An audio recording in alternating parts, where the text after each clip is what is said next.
Hey guys, Jeb here with Earth and Turf. Today we're going to be looking at some of the cleaning points on the Model 415.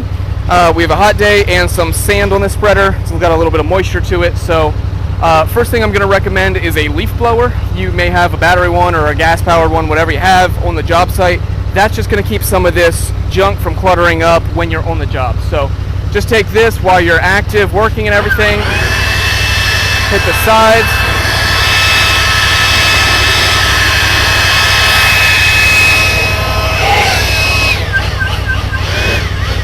And anything that the leaf blower will carry off as a dust is ideal. So you want to do that with the leaf blower. That's going to keep the dust and junk off while you're operating. Maybe in between loads you can do that.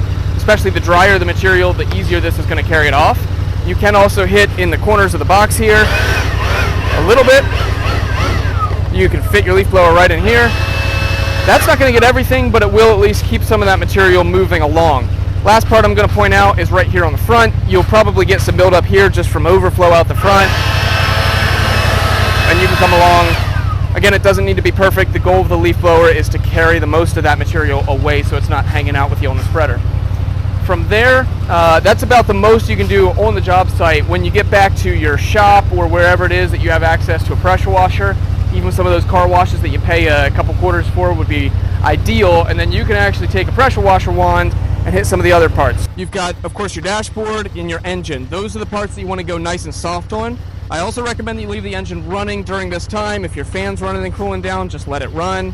The engine itself, that'll keep everything moving, hot, and cycling. I'm just going to miss the dashboard and the engine, then I'm going to hit some of these aspects hard, and then we're going to jump to the belt. So, just like so.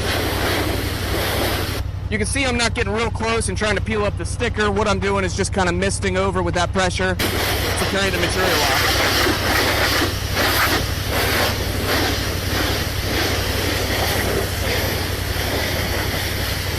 Same thing with the engine. You don't want to go too hard directly. I'm not getting close and trying to hammer it, but I am going to mist over it just to carry, again, that material off. You may get more buildup down around your wheel motors and on the frame. That's going to be a natural place that you're going to pick up and cake up some material. You can go as hard as you need to on hydraulics, frames, steel, wheels, anything along those lines. What you want to be careful about is your engine, your moving parts that are electronic.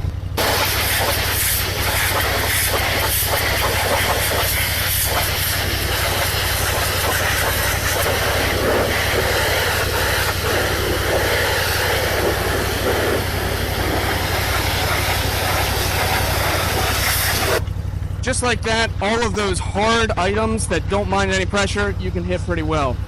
From there, I'm going to come around and I'm going to stick the wand in the side of the spreader right here. Notice you've got the 3 clean out ports and access to your rear roller right here. But the first thing I'm going to do is push this. I'm going to engage that and let it wash out. While I'm doing that, I'm going to engage the belt and let it wash that material while it's rotating, just to clean all that material out. What you'll notice is when you're able to see clean water coming out the other side, it's not dirty, that's when you know that you're good to go. So any water that's coming out should be clean and clear. If you got debris coming out, keep that pressure washer going. You can hit any of those holes in the side and it's just going to come out the other side like you can see there.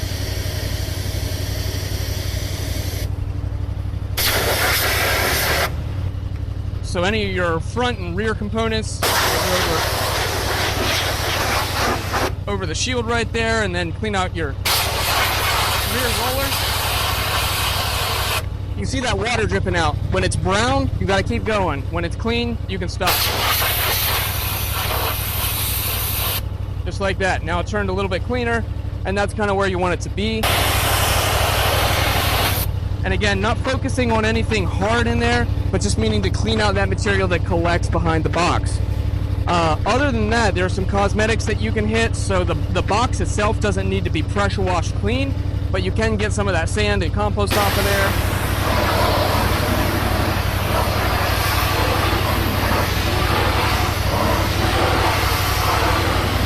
The main goal there is just to keep it neat, especially if you're switching to compost from sand or vice versa. You want to try to keep that as clean as possible. What I'm going to do is I'm actually going to rev the engine up a little bit and engage the belt.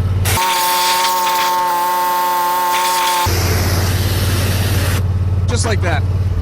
The goal of that is just to get the material off your belt so it's not stuck there for the next job. Again, that's more of a cosmetic thing and just a matter of not mixing materials.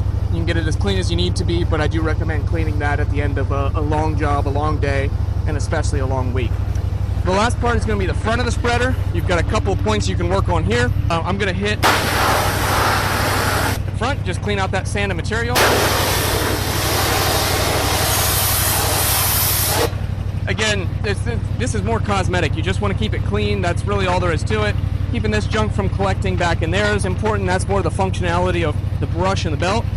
And then you're going to go in.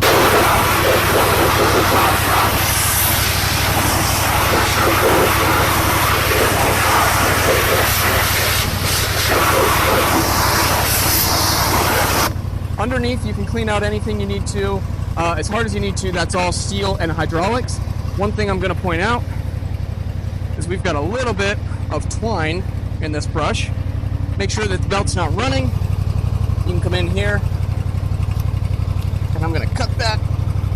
You're going to cut the twine. If you can't pull it out and it's tight around, you can cut it in another position in case it's tangled in. Keep track of your rotations. This one right here. Again, just keeping that from collecting. It's not going to necessarily hurt something, but it does create fines in your brush that are unnecessary. The last point that you need to hit when cleaning is going to be right on the inside right here. That's going to be the chain that runs the belt. And on the inside there is the chain that runs the brush. Both of those corners are accessible with a pressure washer, so I'm going to go in. The goal there, again, is to make sure that water coming out the bottom is clean. You see that's relatively clean. We're good there. I'm going to hit this corner.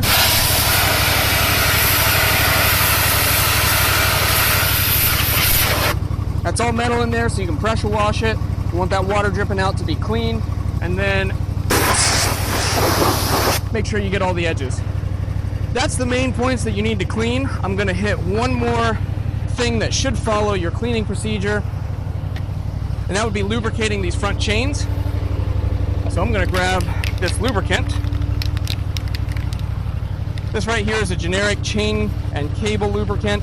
This is something you could use, anything that's going to lubricate a sprocket, graphite, anything along those lines.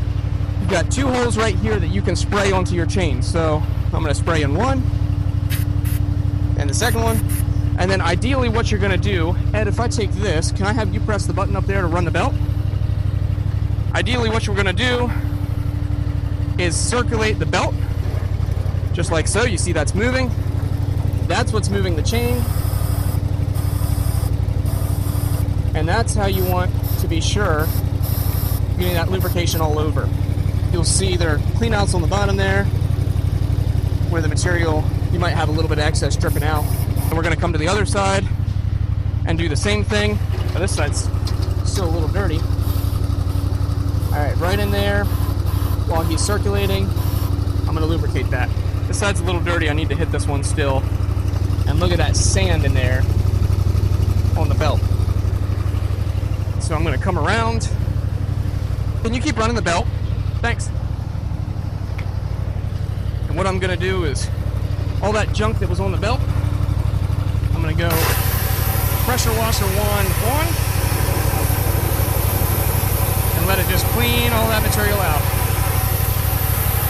Spraying it all around in there.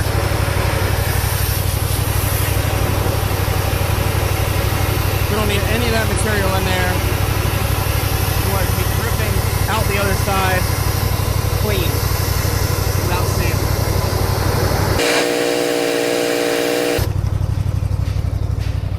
Excellent. Thanks, Ed. Just to tidy things off, I'm going to hit this side, make sure I get all that residue sand off.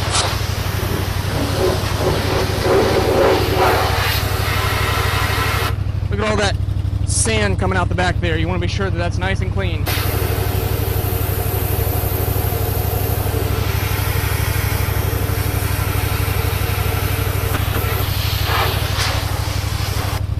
Look at all this dirty water coming out. Keep that water going in. Like that. And I'm going to go until this water turns clean. I don't want that dirty water. It's clean at the back, getting there in the front, and that's what you're after. Of course, you have to move the wand around to get a few different positions, but ultimately you should be able to spray almost anywhere in the machine and it's going to be clean. Don't forget to come in here and hit that rear roller. Spray inside the belt there.